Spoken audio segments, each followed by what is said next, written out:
Dans la programmation Tigritude, dans cette polyphonie africaine en fait que nous propose Tigritude, là il y a une note algérienne qui est évidemment très très particulière, qui m'est chère et qui effectivement se manifeste par le biais des films qui ont été sélectionnés, donc juste peut-être pour les redonner dans l'ordre chronologique de leur projection ici. On a commencé par le film d'Ahmed Lalem, Elle, suivi par Narla de Farouk Beloufa, Histoire d'une rencontre de Brahim Saki. Donc Farouk Beloufa c'était en 1979, le film de Brahim Saki c'était 1983. Ensuite il y aura Blade Number One de Rabah Merzaimesh en 2006. Tarzan Don Quichotte et nous, le court métrage de Hassan Ferrani en 2012-2013. Et puis l'avant-dernier film qui sera projeté le 27 février prochain, c'est le premier long métrage d'Anis Djad, La vie d'après. Voilà, donc vraiment une avant-première organisée dans le cadre de Tigritude. Et on peut dire que tous ces films-là, d'une certaine manière, ont en commun, en dépit de leur spécificité, de leurs différences, ce sont des films très très différents les uns des autres, que ce sont comme des exceptions en fait, qui constituent un archipel. D'ailleurs, c'est un peu par ce biais-là que j'ai eu envie de faire cette course de cinéma dans le cadre voilà, de Tigritude. C'est-à-dire qu'à chaque fois, finalement, ces films-là, de manière toujours très particulière, représentent comme des exceptions, des îles finalement, qui font éclater ce qui peut toujours apparaître quand on s'intéresse un petit peu au cinéma en Algérie comme quelque chose de très massifié, de très molaire et surdéterminé par la question de l'État. Parce que comme on le sait historiquement, l'État algérien, après l'indépendance, a beaucoup investi la question du cinéma, en tout cas au moins pendant une quinzaine ou une vingtaine d'années, et que des films aient été produits au début de cette histoire ou bien après l'engloutissement d'une certaine manière de cette continentalité cinématographique-là, à chaque fois, les propositions les plus intéressantes sont toujours, même si elles sont faites depuis l'industrie, en exception, peu ou prou par rapport à l'attraction très forte que l'État a exercée sur ces six films-là. Donc ce sont toujours des singularités, en fait. Ce sont des îles, et si on les regarde ensemble, peut-être qu'elles nous rappellent que Alger, ça veut dire des îles, ça veut dire les îles, et donc ça veut dire un archipel. Et cette dimension archipélique-là, peut-être qu'on serait euh, attaché à toucher la sensibilité par le biais effectivement de l'ensemble de ces films qui sont voilà, toujours très très différents et qui entretiennent toujours un rapport critique à l'égard de l'Algérie ou à l'égard d'un certain nombre de stéréotypes aussi hérités évidemment de l'époque coloniale, mais des stéréotypes aussi qui sont le produit des attentes très très fortes que l'État algérien a imposées ou prescrit aux réalisateurs qui ont réalisé des films dans ce cadre-là. Et ça d'ailleurs inclut d'une certaine manière même le film d'Anis Djad, voilà, dont je sais déjà qu'il a subi un certain nombre de critiques par rapport à la représentation qu'il donne d'une Algérie occupée par les fantômes de la guerre d'indépendance. Donc, dans le cadre de ce premier long métrage qui s'appelle La vie d'après. Mais à chaque fois, voilà, des films qui sont en tension dialectique forte, encore une fois, par rapport à l'Algérie, parce qu'il s'agit aussi de témoigner à quel point l'Algérie, c'est multiple, ce sont des multiplicités, ce sont des multiplicités linguistiques, culturelles, ce sont des réalités qui sont bien plus grandes et complexes que le seul prisme qui est très souvent proposé quand on s'intéresse à ces questions-là en Algérie, c'est par le biais de la capitale, en fait, qui est comme une espèce de grand arbre qui cache une très très vaste forêt. Et du coup, voir ces films-là, c'est aussi, je pense, répondre à peut-être l'injonction implicite de Tigritude. On sait que l'inspiration du titre générique de cette anthologie personnelle, subjective et chronologique proposée par nos amis Diana Gay et Valérie Ozouf, c'est la fameuse phrase de Wole Soyinka, un tigre ne proclame pas sa tigritude mais bondit sur sa proie. Peut-être que l'injonction, c'est aussi cette fameuse citation de Walter Benjamin qui dit que le tigre fait un bond dans le passé pour accomplir d'une certaine manière une révolution dans le présent et réouvrir un tout petit peu d'avenir. Et ces sauts de tigre dans le passé, finalement, c'est la programmation de Tigritude qui nous la propose, et c'est particulièrement vrai pour ces films algériens-là, qui, à chaque fois, en raison du contexte qui sont les leurs, disent quelque chose de leur époque, mais ce sont des films qui sont suffisamment engagés aussi sur un plan artistique et donc esthétique pour ouvrir aussi des voies pour l'avenir, c'est-à-dire aussi la possibilité pour que l'Algérie soit définitivement indépendante, y compris par rapport à un État lourd, sclérosé et qui comprime ou asphyxie les existences. Donc je pense que le choix des films proposés dans le cadre de Tigritude, pour ce qui concerne le cinéma en Algérie, permet effectivement d'être sensible à ces voies alternatives qui sont aussi les voies que le peuple a empruntées dans le cas du Irak et dont on espère qu'il les empruntera à nouveau, parce qu'on a besoin que d'une certaine manière l'Algérie soit vivante pour qu'on puisse respirer aussi avec elle et avec ses multitudes. S'agissant du cinéma algérien, moi je le caractérise pas véritablement comme ça. Je préfère toujours parler un peu de cinéma en Algérie parce que le cinéma algérien est une terminologie très officielle et peut-être un peu enfermante, enfin en tout cas fixant un peu trop les choses quand précisément on s'intéresse à des exceptions justement par rapport à ça. Le cinéma algérien, ce serait le cinéma officiel produit par un État officiel avec un agenda, des financements, tout ça bien organisé. Les films qui ont été programmés et qui le seront encore dans le cadre de Tigritude résistent, je pense, d'une façon ou d'une autre.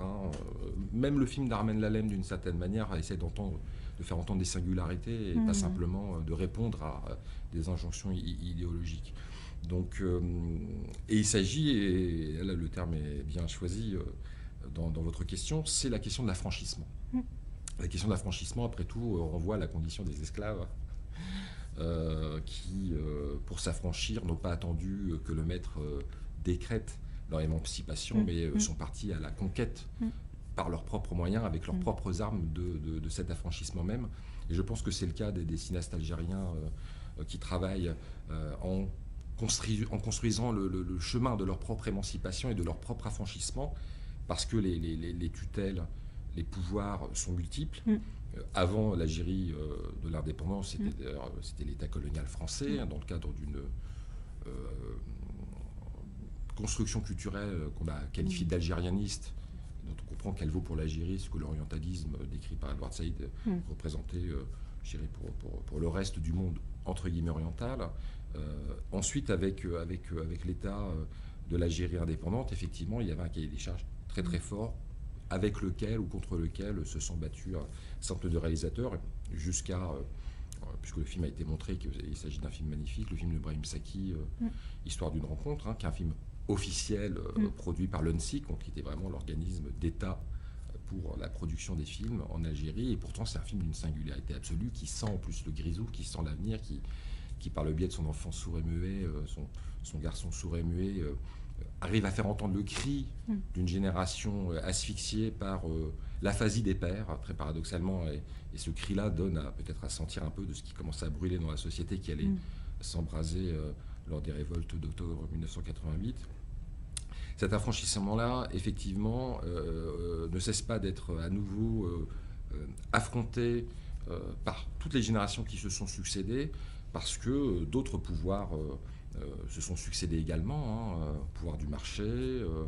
pression plus ou moins subtile, insidieuse, ou des orientations, en tout cas dans le cadre des coproductions, dans le cadre de la possibilité pour la France aussi d'apporter un peu d'aide financière à ces cinéastes-là, mais avec aussi toujours des formes de prescription sur des représentations de la société algérienne qui devraient peu ou prou correspondre à ce que désirent ces organismes en France qui veulent bien financer ces réalisateurs algériens. Alors qu'à chaque fois, il s'agit de produire du singulier et donc de l'exception et de l'universel, mais encore une fois, en passant toujours par le particulier. C'est un reproche qu'on fait très souvent aux réalisateurs algériens contemporains. Le reproche est suivant, vos films ne représentent pas l'Algérie, parce qu'il y a un manque probablement d'images libres et affranchies en Algérie, que les images sont sous tutelle, ces images sont subordonnées, ces images sont assujetties. Et plus il y aura d'images libres, plus les spectateurs en Algérie qui pourront les voir, si tant est qu'encore une fois on reconstruise un parc de salles, qui est une véritable politique de distribution, qui est des distributeurs, et puis plus de producteurs qu'il n'y en a aujourd'hui, à ce moment-là, effectivement, la discussion sera beaucoup plus susceptible de produire aussi non seulement des avis, mais des positions et des prises de position. Les films qui sont proposés sont toujours des films singuliers, qui ont un rapport très très fort et documentaire au particulier, mais qui ont la capacité, à partir de ce particulier, de produire de la singularité, donc du coup qui s'adresse à tout le monde, en Algérie et évidemment ailleurs. Donc l'affranchissement de ceux et celles qui font des films en Algérie concerne l'affranchissement des spectateurs qui en sont évidemment aussi les sujets. L'affranchissement, c'est d'une certaine manière, on pourrait dire, la question du cinéma ou la question de l'art en tant qu'il est investi dans le réel. Et c'était une phrase avec laquelle j'avais voulu conclure ma course de cinéma concernant le cinéma en Algérie. c'était une citation de George Jackson qui avait été relayée par Gilles Deleuze, c'est je suis un esclave en fuite et dans ma fuite je cherche une arme. Je pense que tous les réalisateurs en Algérie, quand ils font des films, essaient de s'affranchir d'un certain nombre de pouvoirs, et les films sont ces armes qui caractérisent cet affranchissement, et d'être les spectateurs de ces affranchissements nous affranchit nous-mêmes, finalement, aussi les pouvoirs qui s'exercent sur nous. Gloire rendue donc à Tigritude et aux nombreux bonds du tigre dans le passé qui permettent de réinvestir le présent en ouvrant de l'avenir et en conservant en tête que dans tout cela, il y a toujours quelque chose d'insurrectionnel, finalement, et pourquoi pas de révolutionnaire. Ouais. Dans la seconde partie de Tigritude, il y aurait beaucoup de films que j'aurais envie de recommander. Il y a des films que j'ai vus et que j'ai hâte de revoir dans le cadre donné par cette programmation. Il y a aussi des films que j'aimerais découvrir, d'une certaine manière, que je voudrais aussi recommander dans ce cadre-là. Et puis il y a d'autres films algériens, puisqu'on a parlé de l'Algérie, qui m'intéresseraient. Je pourrais vous citer peut-être 3 ou 4 titres. Pour ce qui concerne l'Algérie, j'aurais envie d'engager évidemment les spectatrices et les spectateurs à découvrir les 3 autres films algériens qui sont prévus. C'est-à-dire Bled No. 1 de Rabah Hammer-Zemesh, qui est donc son deuxième long métrage. Qui fait suite à Wesh Wesh, Qu'est-ce qui se passe, et qui a été tourné celui-là en Algérie, où le personnage que joue Rabah Hammer-Zemesh, qui serait un peu comme le même personnage finalement qu'il avait joué dans le film précédent, est en Algérie et à la fois expérimente sa propre étrangeté dans une société qui est encore largement traumatisée par les années de guerre civile de la décennie précédente. Et cette étrangeté-là, c'est aussi la possibilité d'ouvrir un espace aussi pour toute une série de figures minoritaires ou subalternes, particulièrement des femmes enfermées dans une certaine vision de la folie. Le film a cette grande beauté poétique qui est dédiée à ces personnages-là. Il y a le film de Hassan Ferrani, donc c'est son dernier court-métrage en date, qui s'appelle Tarzan, Don Quichotte et nous, qui est une magnifique balade dans Alger à partir d'une mythologie qui appartient en fait à la création littéraire de Don Quichotte et qui permet de réinvestir la rue algérienne du point de vue du rêve, de l'utopie, de la fiction, avec des amorces qui, d'une certaine manière, par Arsène Ferrani, seront ensuite déployées dans Ma tête à rond-point et 143 rue des Airs, plus récemment. Et puis j'encourage un film que je vais découvrir avec les spectatrices et les spectateurs, La vie d'après d'Anis Djad, dont on nous dit le plus grand bien et dont on peut imaginer que le film sera vraiment très intéressant à la mesure des courts-métrages qu'Anis Djad avait réalisés précédemment. Je pense en particulier à Passage à niveau et Le voyage de Keltoum, des films que j'avais découverts au rencontre cinématographique de Béjaïa. Donc voilà, ça c'est évidemment des films que j'encourage à voir et j'aimerais évoquer 3 autres films peut-être. Un film marocain de Laïla Kilani qui s'appelle Sur la planche, qui est extrêmement inventif. C'est un film de 2011 qui m'avait particulièrement marqué à l'époque où je l'avais vu. Il y a une très grande invention langagière en fait dans ce film qui appartient à des jeunes ouvrières qui travaillent dans une industrie dans une usine de crevettes et qui ont un rapport à la langue d'une telle invention que cette invention-là permet d'ouvrir des lignes de fuite à l'endroit d'une société qui est en faillite. C'est un très très grand film, je pense, réalisé donc par Laïla Kilani, qui vient du cinéma documentaire, qui a réalisé à cette occasion son premier film de fiction. J'aimerais également évoquer un autre très grand film qui a été très très bien reçu c'était en 2017 peut-être, 2018, c'est le dernier long métrage en date de Alain Gomis, qui est un des très grands cinéastes français actuels, qui est franco-sénégalais, et qui a tourné donc son 4e long métrage à Kinshasa, et qui raconte l'histoire d'une femme qui s'appelle Félicité, qui est une chanteuse